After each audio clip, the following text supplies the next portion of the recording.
All right, so we get the we got the purple team 1-3-1 potential, which is enormous. So And if something I do want to mention that is really huge. So the only way to kind of break that 1-3-1 is if you have really strong engage, and you right, automatically think Scion. That is huge engage. right, But you have the Nibia wall. oh yeah, that's true. Not saying, I mean, if you are good with your reflexes, you can just throw that wall up and completely ruin his ult. You honestly don't even have to be that quick with your reflexes. It comes in fairly slow considered or compared to some other ultis. If it came in like Malphite ult speed, then yes, you'd have to be quick on the draw. But not only do you get that huge, audio warning, but the visuals fairly easy to follow as well. So yeah, blue team's gonna have a definite problem here trying to get into these fights, and even when they do get in, there's a huge amount of disengage with the Anivia wall and the Nami wave. So they've got to really be ready to get picks that are probably going to be kind of risky, honestly. Honestly, if Scion can get in, Katarina can clean, Kha'Zix can clean fairly easily, and Vayne will be doing Vayne things. But they've got to act quick, or else these side lane turrets will just get destroyed. Yeah.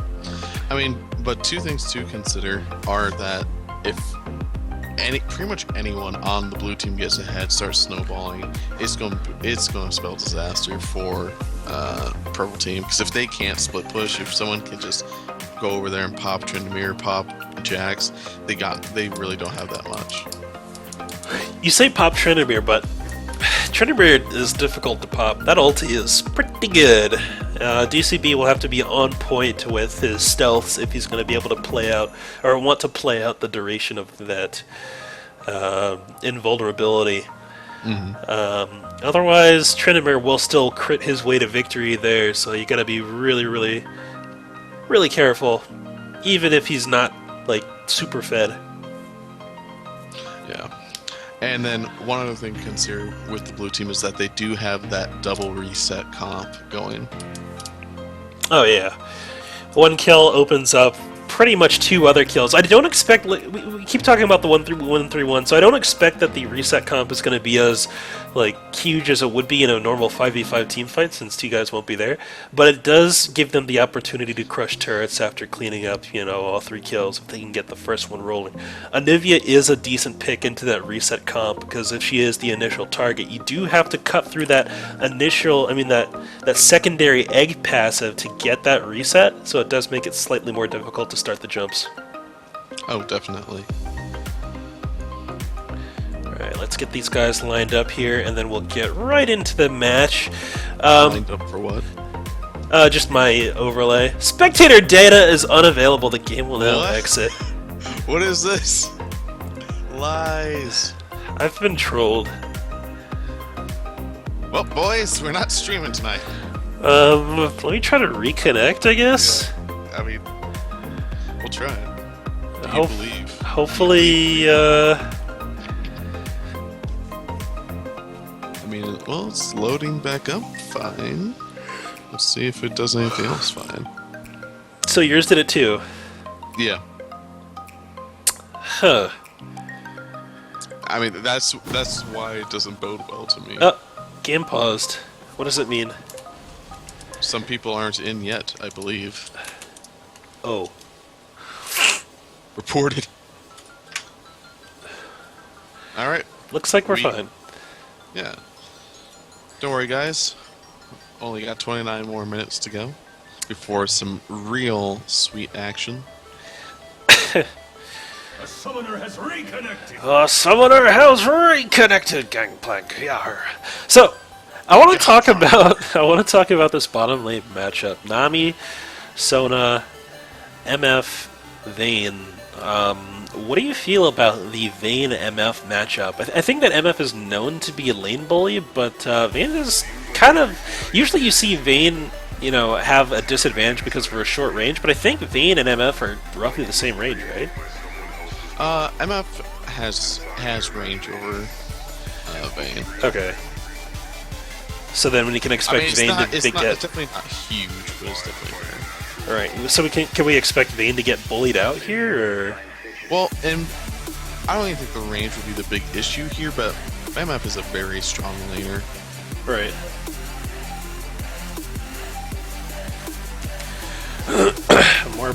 more pauses happening. Lord Aotis.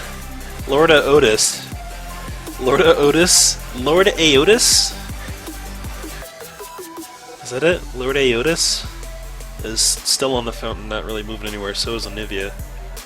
Seer 0, taking their grand old It just time. looks like... Oh, okay. I understand what you're saying.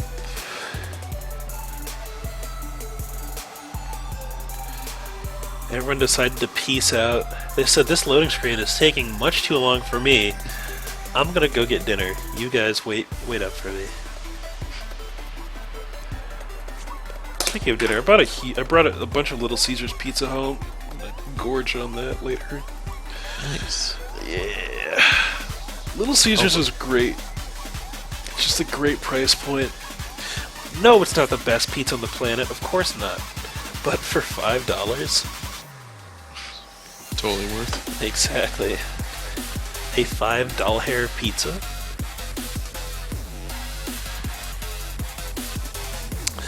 So I'm gonna go ahead and take a screenshot. We'll keep waiting this out, but if they don't make it back, then we can get, I guess, a remake rolling. But we'll give it some minutes here. You know, it's the way we like to start off.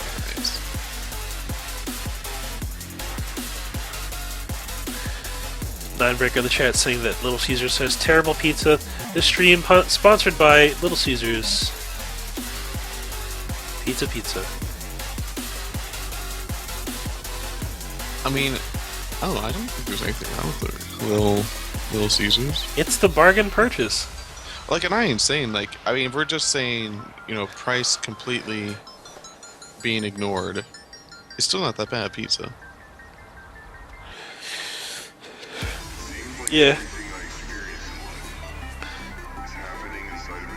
Now, if it was priced like Papa John's price, or Pizza Hut price, or whatever, even Domino's price, I wouldn't buy it. Because the alternative is just better in terms of quality. But for $5, who can complain? I don't know. I mean, it's been a long time since I've had it, but I remember I could not get enough of the grease. There you go, dude. Just that garlicky grease.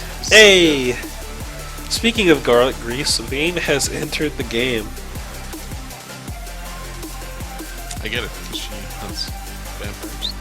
Yeah, sure. I was just saying that she was garlicky and greasy. Oh, okay. Yeah, that's what I'm going with. I don't like Vane. She's dumb. She's dumb and she feel dumb. Alright, game's been on pause. It looks like we can finally progress past the 22-second mark. Woo! Good job, fam. I'd like you all to see that I have 0 MS. We are playing in the Riot Game studio. So that's cool. Dim Prophecy doing his typical ward behind the red brush before getting to lane. I think he just likes to posture there so he can get a... I don't know if he... Does he freeze this wave, or does he just like to get in position to hard push? To arms in 30 seconds! Because, like, if he gets up and, like, kites the minions to the brush, you know, typical LCS faction, get those front 3 minions shooting one of your guys and have it slow push your direction, that can win you lanes. Well, I mean, the only issue with that is Sion... I mean, everything he does will wave clear. Right.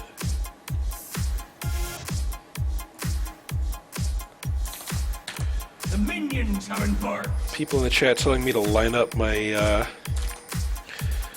Oh yeah, that's right, Okay, I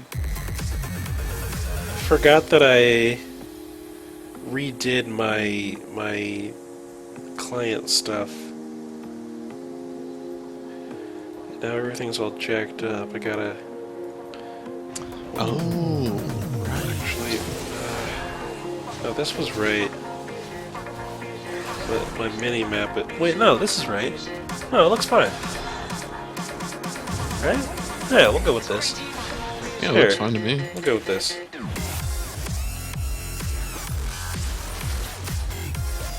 Alright, now that we got this all handled up here. Standoff in the bottom lane between Trapped in Life and Kuju. Ooh, Bubble misses, and that's exactly why you take Ebb and Flow over the Bubble. You trade the health, you get hit first intentionally, hit him with an auto attack, heal yourself, splash them, say splish splash motherfucker, hit him with another auto, and ask them if they're mad. Well, I mean, when I play Nami, I tend to try and get their supportive AD carry, whoever decides to be more adventurous, down to half health before level 2. Yeah. And then you all in with your whatever combo. With my sweet bubble. Yeah, your sick bubble skills.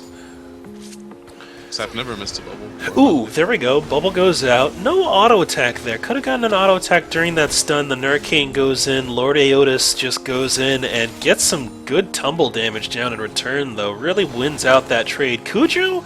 Here's the thing. Alright, I'm noticing a lot of lack of auto attacks with these supports in the bottom lane here. Let's get some auto attacks rolling. Yeah, we want to see a brawl. Yeah, let's get. How are you going to generate that sweet, sweet money? Oh, it looks like my, oh yeah, because I reconnected, my things aren't lined up. I get this. Well, did you ever get a chance to line them up before it crashed? Yeah, I did, and then, it crashed, so they all got undone. Dang. Yeah. I'm honestly kind of scared because I feel like if MF and Nami don't get ahead relatively early, it's going to be very painful lane for them. Oh, like that. Yep, good damage. Once again, going down there. Dunk Prophecy just trying to get this farm up, and from what I've seen with Trindamirs, they don't really care who they face as long as they can get minions. If they get minions, they'll eventually dunk on them. So, when did Ninebreaker die to Cat? I am not sure. I guess we missed it. I'm gonna go back and take a look here. Yeah. I heard it go through, actually, and I didn't rewind immediately, and then I was just like, screw it, I'm sick. Uh-oh, Dunk Prophecy going deep for Ancient Hydra. Can't quite get enough auto attacks to pop him with the Ignite, though. Okay, I see. Ninebreaker going in for a little bit of invading, gets caught up by TCP, tries to flash away, and Casper with a very nice roam picks up the kill and the red buff. Ooh, that's a good pickup for him. Ancient Hydra almost out of mana in the top lane here. Dunk Prophecy looking real strong, and Cyan's going to have to be careful if he wants to stay in this lane. Might even have to burn... Actually, he's already used his TP. Wow.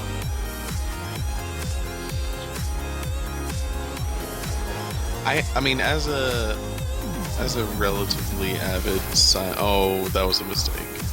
Okay, never mind. I'm not sure Dunk was gonna go in underneath turret.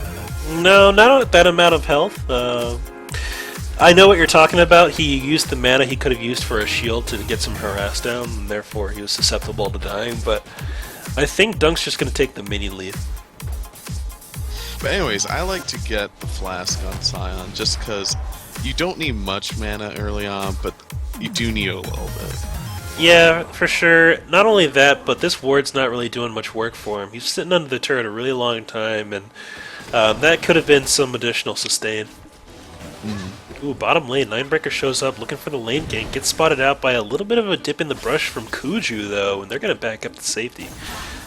So that awkward moment when I was actually 30 seconds behind. Oh.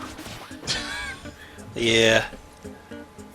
That happened. Uh-oh, Dunk Prophecy just decides to walk out. Oh, yeah, I love it when people do this. Yeah, put the pressure on him. Uh-oh. Oh, no. Hydra. Oh, no. Dunk Prophecy trades it out. He will go down. No, he's got the Undying Rage, but it... Uh-oh, he flashes in on Dark Crimson Blade. DCB actually jumps out into a bunch of minions. If Dunk can't quite get close enough, missiles come out, and DCB picks up that kill. Able to scare away Dark Crimson Blade there, though. I guess DCB really respecting the Trinamir crit. even though he had that Undying Rage up for only about half a second. Mm-hmm. I would have just put myself in position, honestly. So something I love to do when I'm ahead in lane, which is exactly what Dunk did, is he'll build up a wave, get to the turret, and then he'll draw the enemy laner into attacking him, so he gets all that minion aggro. Yeah. People don't really think about it when they're under turret, 'cause, like, they assume they're safe. Exactly. It works great against Nasus players. It's probably one of my favorite things to do against them, because they're just like, oh, well, if you're going to be under here, I'm going to Spirit Fire you and Wither you and Q, and there's no way you can fight back. And I'm like, I really don't care that much, because he took 150 free damage in minion. And I sacrificed about 70. Uh-oh. Bottom lane dive, though. Casper goes super deep under the turret. Can't quite finish up the kill, though, and neither can the Hurricane. No resets here. Not quite yet. Dunk Prophecy now with some lifesteal. He's got that Bilgewater Cutlass, and he's going to be sitting in this lane for a long time. Ancient Hydra now has that Glacial Shroud, which is going to really help him keep spamming out of these abilities. But honestly, at this point, Dunk's already set. He doesn't need to worry about any of this poke damage that's going to come out from Zion. Uh-oh. Okay, never mind. I thought there was about to be a dive going on between LowElo against the Hurricane. Didn't quite go for it since the Condemned didn't hit against Tower, and the Hurricane forced a base.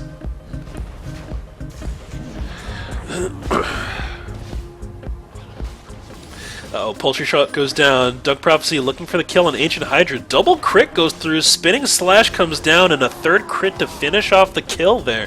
This is that point in the game where you need to start looking towards the top lane, get this Tryndamere shut down early before he snowballs into just an unstoppable, relentless forest, and it looks like Casper's got the general idea of what to do about it. Starts roaming that direction, but realizes he might have been spot out and just backs up.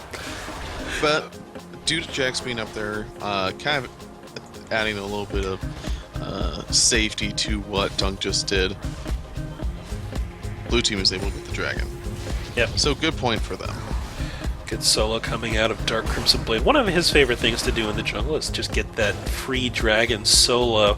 Just taking advantage of that early vision control, he dropped down with that pink ward and just solos it out nice and easy. Something I have to say, I'm really sad because if Sonic can even stay even or get ahead early on, he can become more than tanky enough to deal with a Tryndamere, but as things stand, he doesn't have the damage, he doesn't have the tank to deal with Tryndamere. I'm not sure where he's going in this lane, unfortunately. Yeah, Dunk just with the power stance really sitting up here. Pretty much daring the 2v1 at this point. Middle lane, though. A little bit of a gank action. A Ninebreaker looking for the gank on Lol Casper. Does apply the red buff slow, but they don't really stick to him that well. It looks like Casper might be coming back around. No, he's just going to re-enter lane and then get some damage down on Seer. The flash is forced out and he lives with roughly 5 health there. Oh my goodness. Top side of the map, here comes DCB, gets a good amount of damage with Taste Their Fear, kiting backwards, not wanting to actually get taken out by these crits. Dunk Prophecy does get taken out, shouted to death by Ancient Hydra. And due to having those little eyes on top of him, DCB does realize that there was a pink ward in that bush and takes it out quick. Oh, 2v1 Lord Aeotis going in on the Hurricane, just shoot him, yeah. Kill that guy. You already chunked down Kuju very, very hard, and he started fighting you in a minion wave. It's definitely a winnable fight. Teleport coming down, though. It looks like they're going to look for the fight. Casper comes in, double stun with the snowball from Anivia here. Seer 0 bursted down low. Ignite is taking egg form, gets popped out, and it looks like they're going to take him down nice and easily, even before he respawns. Casper getting another hit of that ulti after getting those Mistakes previous resets. made. Yeah. And I mean, this is what I hate the most about Katarina. Not that Casper was doing a bad job early on or anything like that, but no matter what, a Katarina will randomly get a triple kill throughout the game and then instantly become a threat. Yep, that's about what happens. And the only thing that I find that you can really do to stop that from happening is, you know, make sure you're warded up properly right there. Honestly, they had vision and tri-brush, but they didn't find that roam quickly enough. You got to make sure you ping your opposite lanes that your laner is gone. And then just keep that wave pushed in mid. Top side of the map, good spinning slash away from the gargantuan smash from Ancient Hydra. Hydra really tanking up this damage. He decides to walk away for a second when he's winning the fight. He knows that Tryndamere got that Undying Rage, and honestly, he needed to stay in it until he got that ulti popped. Got a little bit squeamish there. Ninebreaker flashes in onto Lol Casper. Casper takes him very low. Good stun from CR0. Does a bit of damage, but not nearly enough. Dunk Prophecy shows up. The amazing wall goes down. And Casper is just locked in. Ninebreaker, I was going to say, does Ninebreaker get this recall off in front of Sion because he's not paying attention? Both players just not looking at their screens, and Sion slashes him down. So something I do want to say, while CR0 did die in the bot lane, he did have a very nice wall in his attempt to get away. Oh, for sure. Top lane, Dunk Prophecy ganked up yet again by Dark Crimson Blade. They pop the ulti. Ancient Hydra doesn't run. They try to take him out here. He's going to spinning slash away and then heal himself with Consume Rage. Able to finally get out of that fight. DCB still thirsty, looking for this this kill here. Won't find it. And he might just go into the jungle for a little bit of farm. Mid lane turret goes down due to the Anivia push. It's going to be some gold advantage for the red team here. Ninebreaker comes in looking for the kill on Dark Crimson Blade, and they just start fighting him immediately. He goes down to Dunk Prophecy. Ancient Hydra actually very low as well. Hits him with the cleave. Can't quite get in there to actually do any additional damage. He wants to get him with the shield and gets him. The tower will take him down though. Ninebreaker steals the kill. He does keep the blue buff alive, so that's pretty cool. Uh-oh, top lane, here comes Casper. He does in fact keep it alive. Ah, that Katarina roam. Yeah, are you behind again? I don't think so. I'm at 14-10. Okay. Though also speaking of champions that will always get a triple kill in the game, look at that Bane down bot lane. Yeah. No matter what, will happen. Guaranteed. Yeah. I mean, coupled with that Katarina roam, it all came off the same play there, but regardless, it happens. And it's always annoying to deal with, both these champions. So difficult to actually get to and stick to. And the thing is, you always end up saving your CC ultimate for Katarina in these fights, and then Vayne just goes absolutely crazy.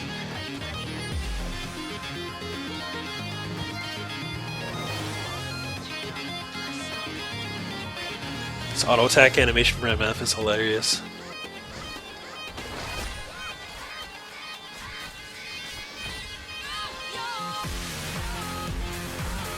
So bright. Yeah.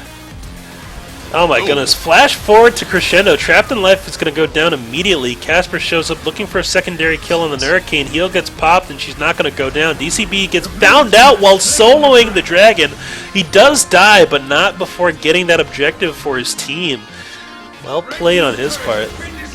That's 2 turrets down for blue team. They're going to be ahead in that gold lead by roughly 4k now, so sitting pretty well at 15 minutes. 2 dragons at this point in the game means that the 5 dragon buff will be possible in another 18 minutes here. Casper stunned up by Ninebreaker, gets the freeze tossed at him and goes down. Lord Aeotis looking for the kill on Jax, won't find it, but will find a Tryndamere here, walled in, tumbles away. There isn't a crescendo for Sona quite yet. Ancient Hydra comes ulting in, slows up Ninebreaker. Ulti comes out from MF, hits absolutely nothing. Poultry Shroud goes down on Ancient Hydra, shield goes up. It gets dunked out. It looks like Dark Crimson Blade's trying to join the fight, but Dunk Prophecy still has that Undying Rage. Can Ancient Hydra get the last hit on him before he walks out of there? No, he's just going to stroll casually away and go sip some tea in the base. Yeah, a long extended fight with 1 or 2 things different would have spelled for almost an ace for either team. Yeah. Interesting ulti's getting burned there. Oh my goodness. DCB having some issues with the hop. Yeah.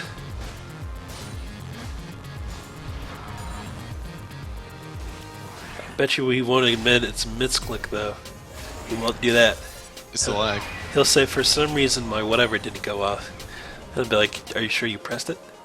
Did you press the key down to its fullest potential?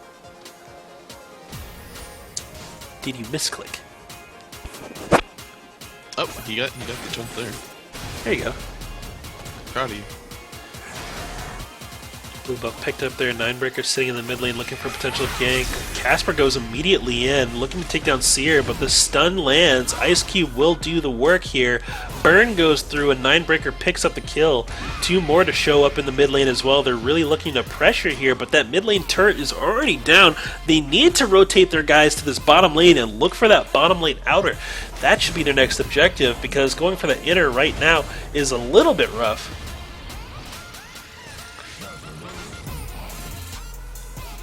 So 2 things I just absolutely love about this game. Well, it's the same thing, but the jungle pressure from both teams has been immense. Yeah, top lane ganked up once again. Bottom lane, Hurricane getting really focused down here by Lord Aeotis. No Nami ulti off cooldown quite yet. Crescendo goes through, and it looks like Lord Aeotis actually was able to duck out of that bubble in time. Dunk Prophecy dived up by Ancient Hydra. He will get the kill here. Will he get the shout up to slow down Ninebreaker in time? Gets the cleave down. Bubble will get popped by the tower. He's going very deep for this kill. Counterstrike gets popped. He's throwing his weapon in the air.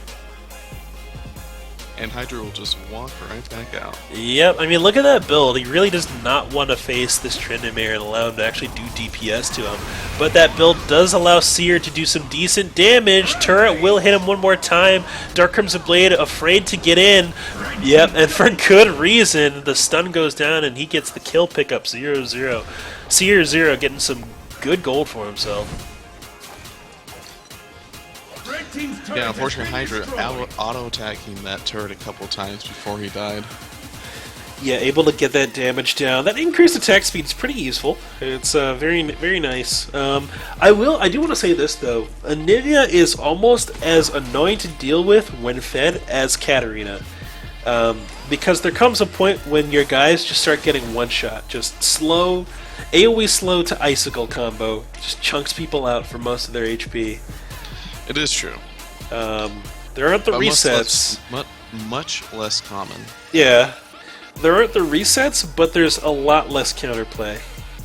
It's like just straight up targeted ability, get chunked, sucker.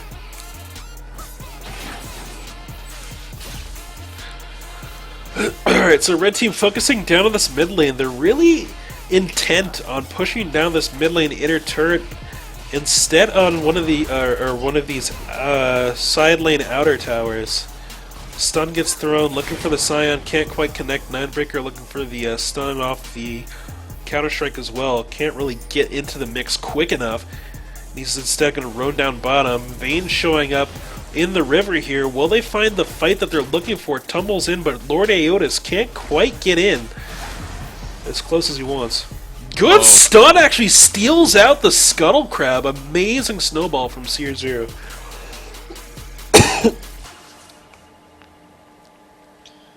Yeah, I mean, this game ending up being quite close. Both teams just lurking, waiting for this fight to start. Well, here's the thing: is like if they're both lurking, the fight will never start. Someone actually has to go up.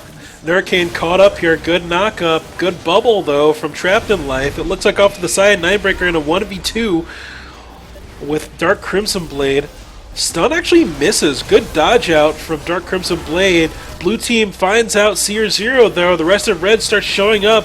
A tidal wave goes down, stun into the wall, will finish off the kill on Seer 0. Can the Katarina resets begin? There they go through. 3 kills picked up already, and it looks like Dunk Prophecy just has no way into this battle. This is not what the red team wants to be doing right now. We talked about it in Champ Select, and they need to start putting this 1-3-1 to use. Get that Jax into the side lane, get the Tryndamere into the side lane, get these guys forcing pressure onto these turrets, because in these 5v5 team fights, there's a little bit too much CC, and Katarina's a little bit too big right now for you guys to actually battle it out. Yeah, definitely agree to that. Gotta get that side lane deep ward coverage in and get the split push rolling. That's the one thing that really stops any teams from progressing at this weird point in the mid game where like either both side outer turrets are down and it's just the mid outer turrets that are up and people kind of ARAM it out, or both side outer turrets are still up and the mid ones are still down. People just don't know where to go to. You just got to get deep ward coverage and set those guys up in the side lanes.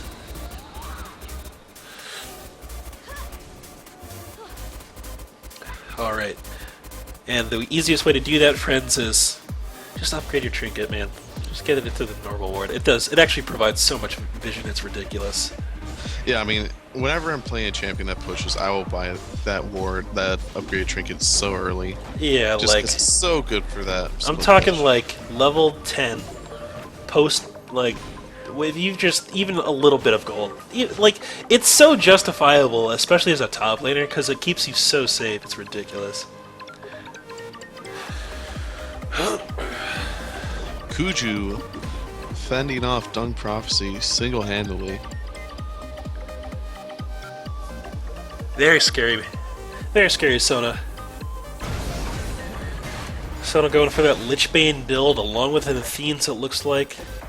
Not really looking to stop any of these split pushers with like a Randuin's or Frozen Hearters or anything like that. Gonna leave that to the Scion. The Scion isn't a good place to do that, though. Yeah, then I think Kuju's just looking to set up the reset chain. Get some damage down on a single target with your power cord and one of your Qs, and then allow Katarina to jump in with some burst and really get that chain starting. Uh-oh, Ninebreaker jumps onto Casper. Good jump out, though. Dark Crimson Blade goes deep here. Gets crit twice and goes down immediately. Dunk Prophecy now looking for the kill on Casper. He does not have his Shunpo quite yet. Drops out the Zonia's Hourglass and almost gets the Jumbo jump to the ward over the wall. Ancient Hydra now poultry shouted and slowed up by the Anivia, and a fantastic Anivia wall goes down, forcing the flash out of him. Really stellar placement on that one there. Baron. This is where you need to think about the Baron. Like, that actually was a very free Baron. No, you don't have vision of your of the enemy vein, but you still have all your ultis. So it doesn't really matter that much. Yeah, so little of your resources were used in that fight that got huge gains. Oh, it was so enormous. Top lane, Dunk Prophecy found out by Kuju and Ancient Hydra. A little bit of slowing being done here. He actually goes straight on to Kuju. Good slow's going to come down. Kuju trying to speed boost himself. Throws down the exhaust and the crescendo to stop, and he just flashes forward and goes in for the kill there. Dunk Prophecy eventually taken out by Ancient Hydra. Because he did pop that ulti a little bit early there, but he just wanted to ensure his life if any additional CC came out. Nurricane really chasing up this Ancient Hydra, but here comes Katarina. CC is not ready. He doesn't get the kill onto the Nurricane. He's going to try to chase out that as the kill burns down, looking for the Shunpo reset. He does get it. He's going to jump to a ward and throw the Bouncing Blade. Great state of mind there, knowing that the Ignite was going to be just enough to pick up that kill, and then chasing for that reset. Bottom side of the map, Lord Aeotis gets the 1v1 kill on a Ninebreaker with little to no effort at all, and is going to continue farming up that way. So yeah, I mean, this has been such a great game. The second that one team gets the lead, the other one just hits right back. Though it's quickly showing that blue team is going ahead. Yeah, and I think that I don't know if red team realizes how far behind they are right now, because it's pretty decent, 8k roughly behind at the moment, and that Baron, had they taken it, would have given them a large amount of stability, especially in that 1-3-1. Think about all the empowered minions you can use to defend your base and help push out these side lane outer turrets that are still standing. That's a huge gold boost that they didn't tap into there, that they definitely have the ability to get to. Yeah, unfortunately, they've just not really taken advantage of one or two really big points, and overall have been losing the fights. Ooh. Looking for the 1v2. Lord Aeotis going in on the Nurricane. Might actually have the damage. No, it looks like he's not going to have enough. DCB jumps in, gets the kill on the Nurricane. Trapped in life, stunned up by the Crescendo. Looks like Seer Zero is actually going to complete that teleport and try to take out Kuju. Kuju taken very low, and one more auto attack does pick up the kill, and the rest of red team showing up. Poultry Shroud onto Lol Casper. He's going to get stunned up by the counter-strike, and almost the snowball from Anivia. Doesn't quite land. Looks like Dunk Prophecy stunned up by Gargantuan Smash from Ancient Hydra, and they're just going to disengage that one. 2v2 trade overall. Or 2 for 2. Actually, no. Yeah, Lord Aotus made it out, didn't he? Yep, barely. So, I mean, once again, something you have to consider, though, is that any even trade is always going to be a better trade for the losing team. Oh, yeah. Because it allows them a better chance to catch up. Yeah. Over time, that gold differential in terms of percent will naturally decrease as long as the gap from a numerical standpoint stays even. A 5k gold lead at minute 10 is much larger than a 5k gold lead at minute 20. So they're going to... Blue team, with the timer, are looking for this 4th dragon. Yeah. They got really set up early by that Dark Crimson Blade solo. And they're trying to play off of it, really get themselves pushed up to that 5 dragon buff. They feel like that's going to be the key to their victory there. DCB going aggressive onto Dark Crimson Blade will find the kill even after he jumps out, and it looks like he's just going to start the split push engine spooling up there. Vayne takes out Nami pretty early in this battle. Will they throw down the AoE from Anivia? No. It looks like Ninebreaker is just going to get completely bursted out. MF, the next one to fall. The Hurricane not able to get out of that bullet time and get out of the fight quick enough. Just doesn't have any of the... Didn't have the flash or the heal up in time to really go anywhere. Dunk Prophecy just intent on taking another turret top lane. Will get it. Shield pop actually lands from Ancient Hydra, but he's got the Undying Rage. Ancient Hydra very, very tanky. Can he get the kill? Can't quite find it before he gets taken out, and now he's been activated. He's going in with his mad red hands. Can't quite find it, though. He should have popped that Randuin's before he actually died. That would have probably helped him win that. Uh-oh. Casper's moving very quick. Ghostblade popped here. Why? Luton's Echo is giving him that much movement speed? Holy! Even through Ghostblade. Yeah, that is, yeah, she's sitting at 442 base. That's a lot of movement speed, wasn't it? Plus 10% movement speed? It's got that much? Yeah, it's 10%, but I wonder if she might have movement speed runes as well. Oh. Elite Mage asking, is this casted randoms? No, it's casted draft friend. These are all members of the LowElo chat room in the client. If you'd like to join in the next game, make sure you go into your client and join that LowElo chat room. And when I start the call for the next round of players, I'll be looking for your name, friend.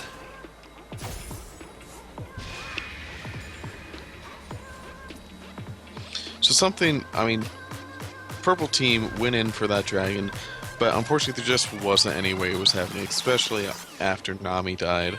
They should have just backed off and let Tryndamere get what he could top lane, but as they did, how they ended up doing it really granted blue team a even greater lead on them. Ulti pops from Dark Crimson Blade, looking for the potential kill onto the Hurricane. Can't quite find it. Stunned up by Counter-Strike. Bullet time goes through. Casper jumps in looking for resets. Can't quite get the kill on Ninebreaker. He does get it off Kuju's help, though. Trapped in life, the next one to be a target. Dunk Prophecy stunned up by Crescendo. Zonia's popped by Lol Casper. He gets crit and found out. Looks like he's going to spin out of this fight here. Ulti popped by Sion. He almost runs into the wall. Brilliant wall from Seer Zero. Locks out his pathing. And Red Team's able to disengage. Still going 2 for 2, but this Katarina is enormous in this match, and there's not much that Red Team can do to handle it in these fights. Like I said, 10 minutes ago, they can't afford to really fight Katarina at all. They've got to get the Tryndamere into the side lane, split pushing, and they need the deep ward coverage. Right now, it's very difficult for them to get out there. One hit from Lord Aotus takes Seer Zero into egg form underneath the turret. Ancient Hydra is going to be glad to just tank up this turret, taking almost none of his health in damage there. But like I was saying before, they weren't able to get that deep ward coverage early, and now it's going to be double hard trying to get it down now Lord Aeolus just stuns up or pushes away Ninebreaker out of the fight.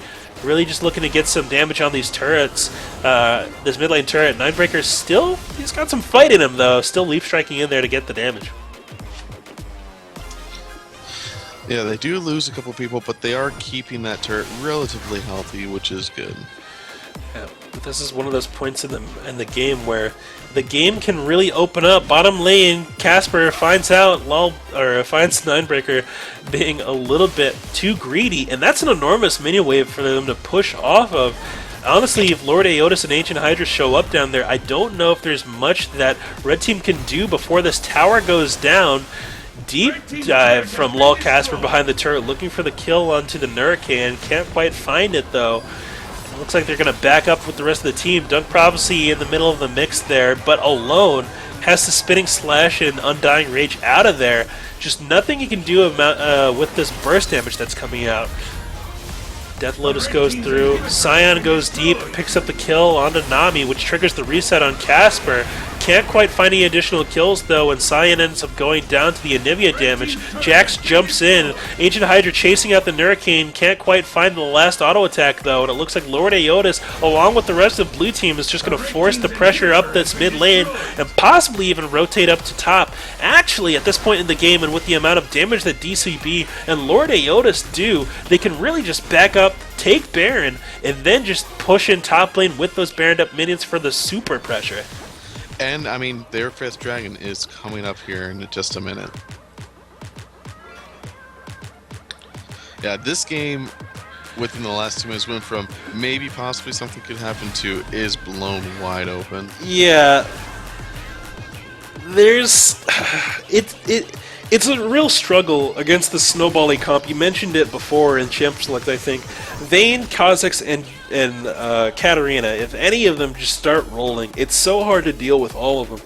Well, even Scion, he gets ahead. He gets super tanky. You don't have a hyper carry on your... Well, I mean, you do have 2 hyper carries, but you don't have that ranged AD carry that's going to deal the DPS. And, I mean, look at Katarina. It's too much damage right now.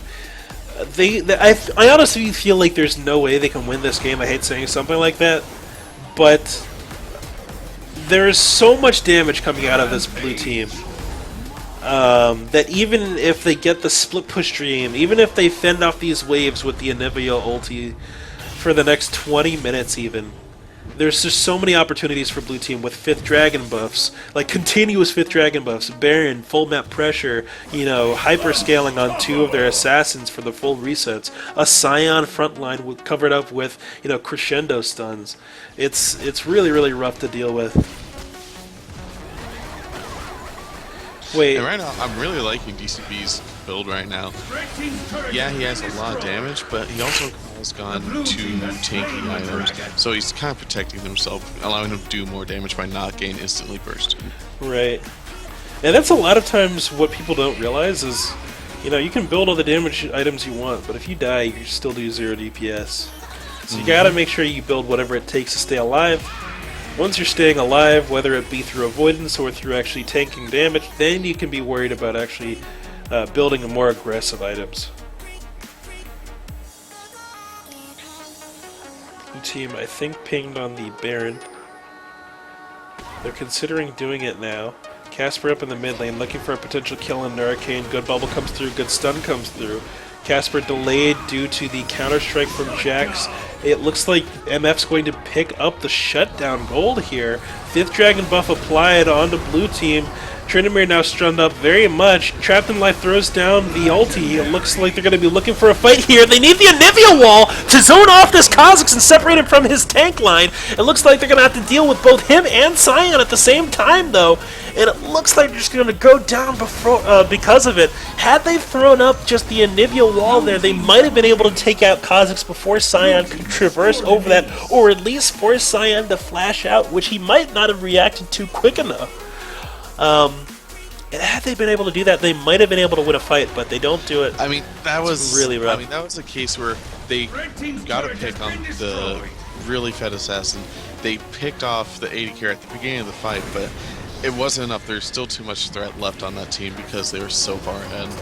Yeah, it's very very hard to deal with these guys sitting up, 10k gold in the lead by the closing of the game there, and really the entire match just sparked, I guess I could say, by that Katarina roam by Lol Casper coming down from the mid lane into bottom and picking up what I think was a triple kill or a double kill. I don't know if he shared a kill with Sona or not. But then that gave Vayne, 3 assists to work off of, and 3 assists is essentially a kill when there's 3 people involved. So it's a good advantage getting that roam down, and then once that happened, he kept showing up to the sidelines. He kept making sure that his sidelines were going to win, basically forcing them to win by getting those kills, and then they were able to snowball that game out. DCB, another star player there, getting that early dragon and then maintaining the control. I think it was 5 dragons to 0 that match. Yep. So they were able to really get that global power spike down due to his presence in the jungle and just maintaining that objective. I mean, if you do nothing else as a jungler but control a dragon and deny dragons from the enemy, it's still good play. He also makes sure that he kept top lane under wraps, getting those continuous ganks on Dunk Prophecy, who we've known to be a hard carry on these matches before, even ending the game higher in gold than most of the winning team there. So Dunk, a definite threat. He realized that, went up to shut it down so that his Scion could maintain some semblance of pressure in that lane. Even though he still struggled a bit after building all the armor that he did, it slowed him down enough to where he was not a super menace for his team. So fantastic play coming out of blue team. MVP of that game I'm giving to Lol Casper though. The roam play and the and the huge threat that he had in the team fights was just too much of a handful for Red to really deal with, and that pressure is what I feel allowed them to close out that game fairly cleanly. Yeah, I mean, it was a great time. Casper, he was constantly roaming, just constantly all over the map, and he got kills every time he roamed. Yeah, showed up, got the kills, and he was not afraid to go super aggressive for them either, really trusting in getting that reset and trying to get back out with the Shunpo after the kill went down. Yes, it got him killed a couple times, but it's a small price to pay for the amount of pressure and fear that you instill in your opponent by doing so. In the chat, Lord Aotis, aka Silent Merc, asking, how is my Vayne? Your Vayne was pretty good, very good orb walking. You had he's definitely got the control down of Tumble and Condemn for sure, and he knows how to draw the stealth out. You don't immediately auto attack as Vayne whenever you pop that stealth after Tumble. You always want to make sure you reposition with additional distance so the enemy doesn't know where to click. And he definitely took advantage of that there. So well played on his part, but definitely the carries of this game gotta be Casper and DCB. Alright, let's get this game 2 rolling.